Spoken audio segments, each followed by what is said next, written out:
As his name suggests, the German Shepherd originated in Germany, where he was created in the 19th century primarily by Captain Max von Stephanitz, who wanted to develop a dog that could be used for military and police work. The result was a dog with striking good looks, intelligence, and versatility. The adaptable and attractive dog soon drew the attention of dog lovers in other countries.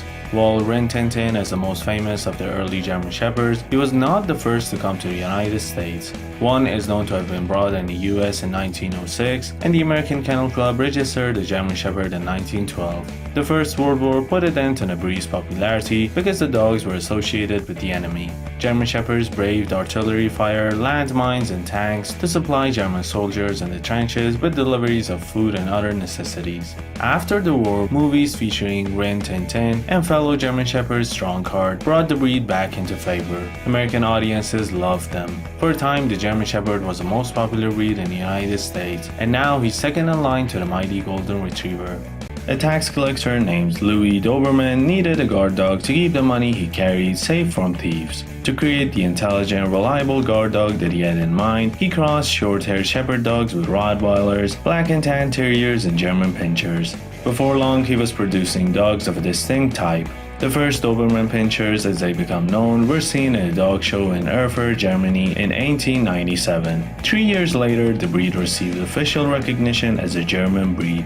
During World War II, the United States Marine Corps used Dobermans in combat as sentries, messengers, and scouts. Dobermans are also seen in archival footage on Okinawa, one of the bloodiest conflicts in American history. The Doberman has a fearsome reputation, but the secret that has made him one of the AKC's most popular dog breeds over the years is his devotion to and love for his family.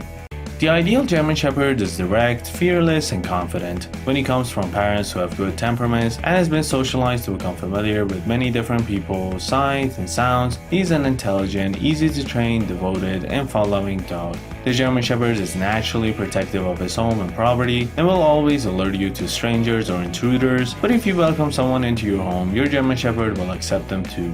He will also get along well with other pets, especially if he's raised with them since puppyhood. German Shepherds are smart and learn quickly, the cats rule.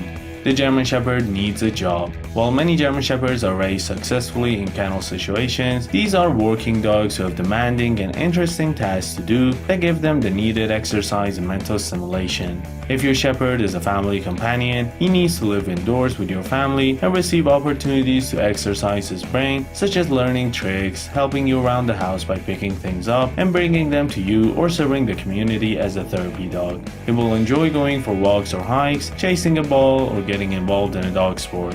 He doesn't need to live in a large house with a yard, but if you do live in an apartment or condo, you must be able to give him plenty of walks or other daily exercise and opportunities to relieve himself during the day. Otherwise, he'll be lonely, bored, and even destructive. There are few dog breeds whose fans don't call them intelligent, but in the case of the German Shepherd dog, that's probably an understatement. They're extremely intelligent and famously trainable. Their intelligence means they don't suffer fools or wimpy owners gladly, which means consistent training from an early age is not optional. Those brains, if not put to work in constructive ways, will find plenty of destructive alternatives. German Shepherds can also be way too much dog for even the most well-meaning of people because they were created and bred to work for many generations. Their genes tell them to be a guardian, a police dog, a guide dog, a search and rescue dog, almost anything other than a couch potato. If you aren't ready for that level of commitment, perhaps you should find another breed. Many people want a German Shepherd for purposes of protection, but almost no one really needs a trained protection dog. Most people or families simply need a watchdog and a deterrent. The German Shepherd's size, body language, reputation, and instinctive protectiveness are all that's needed to accomplish those goals, so don't get a trained protection dog that you don't need and probably can't handle. A socialized, well-mannered German Shepherd who lives with his family will protect them as part of his nature. The Doberman's qualities of intelligence, trainability, and courage have him capable of performing many different roles, from police or military dog to family protector and friend. The ideal Doberman is energetic, watchful, determined, alert, and obedient, never shy or vicious. That temperament and relationship with people only occurs when the Doberman lives closely with his family so that he can build that bond of loyalty for which he is famous. A Doberman who's left out in the backyard alone will never become a loving protector protector, but instead a fearful dog who is aggressive towards everyone, including his own family. Never do that to your dog. When the Doberman is loved, socialized, and trained, there is no more wonderful companion. Any dog, no matter how nice, can develop obnoxious levels of barking, digging, counter-surfing, and other undesirable behaviors if he is bored, untrained, or unsupervised. Any dog can be a trial to live with during adolescence. Start training your puppy the day you bring him home. Even at 8 weeks old, he's capable of soaking up everything you can teach him. Don't wait until he's 6 months old to begin training, or you will have a more headstrong dog to deal with. If possible, get him into puppy kindergarten class by the time he's 10 to 12 weeks old and socialize.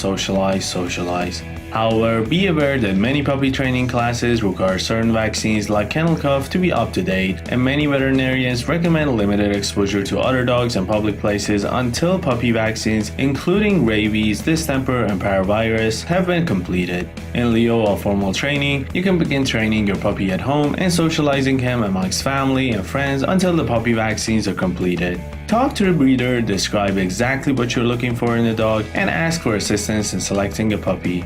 Breeders see the puppies daily and can make uncannily accurate recommendations once they know something about your lifestyle and personality. Before we continue, please consider hitting that like and subscribe button, as it would mean a lot. Thanks.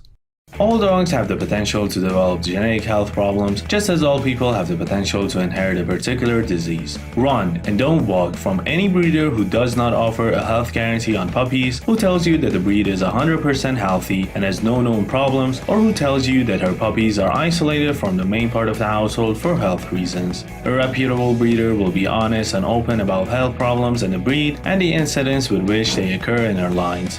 The German Shepherd has a reputation for being prone to hip dysplasia, but breeders are working to decrease the occurrence of this genetic malformation. When a dog has hip dysplasia, the head of the thigh bone doesn't fit properly into the hip socket. Over time, the bone begins to wear away, eventually resulting in painful arthritis.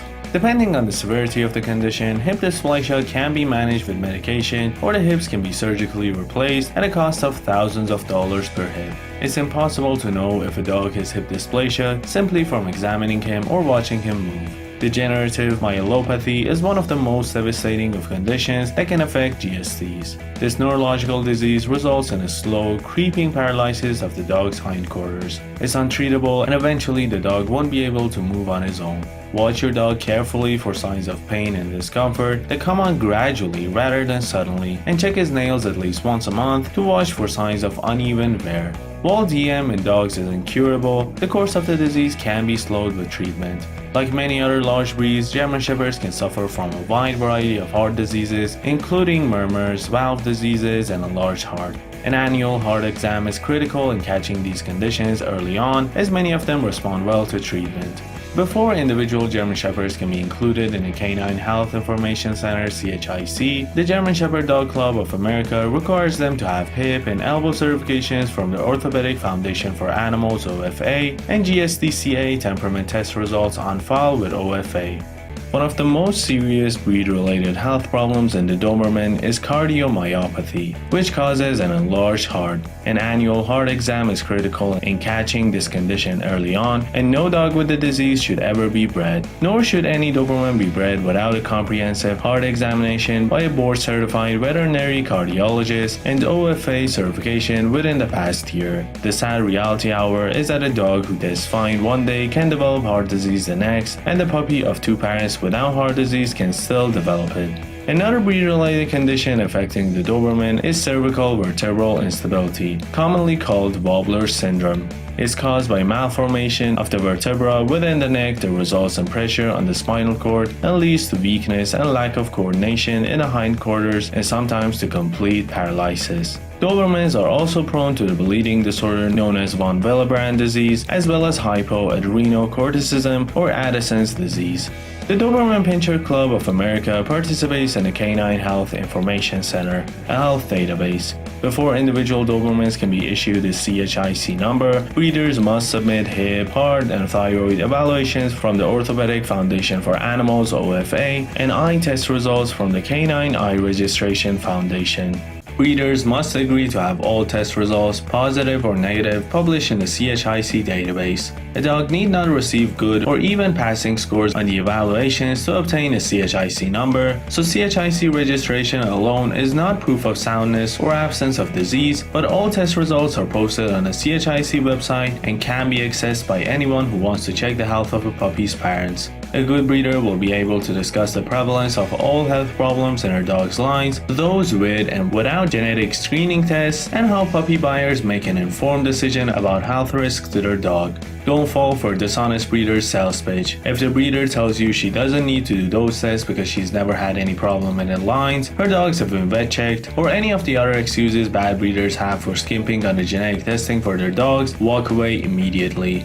Careful breeders screen the breeding dogs for genetic diseases and breed only the healthiest and best looking specimens. But sometimes Mother Nature has other ideas and a puppy develops one of those diseases despite good breeding practices. Advances in veterinary medicine means that in most cases the dogs can still live a good life. If you're getting a puppy, ask the breeder about the ages of the dogs in her lines and what they died of.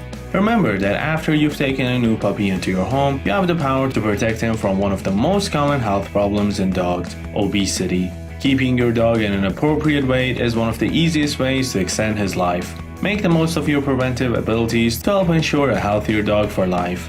The German Shepherd dog has a thick, medium-length double coat that sheds a lot and constantly, so much that even his fans call him a German Shedder. The other coat sheds heavily in spring and fall, and the German Shepherd must be brushed and bathed frequently during that time to get out all that loose hair. The rest of the year, weekly brushing is generally enough to keep him clean. If the German Shepherd is your breed of choice, purchase a heavy-duty vacuum cleaner. Don't get a German Shepherd if you have allergies or are a fussy housekeeper. Grooming is a breeze. Brush the Doberman with a slicker brush or hound's glove every week, or even just run a wet towel over him. On the days he needs a bath, use a dog shampoo, not a human product.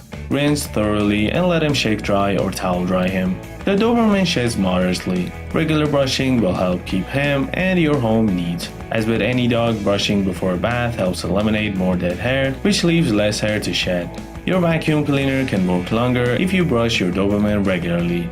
The rest is basic care. Trim the nails as needed, usually once a month, and good dental hygiene is important, so brush the teeth frequently for good overall health and fresh breath. Check the ears weekly for dirt, redness, or a bad odor that can indicate an infection. If the ears look dirty, wipe them out with a cotton ball dampened with a gentle ear cleaner recommended by your veterinarian. It's best to introduce your dog to grooming at an early age so he will accept it gracefully. Alright guys, which one do you think you'll get? Tell me down in the comments.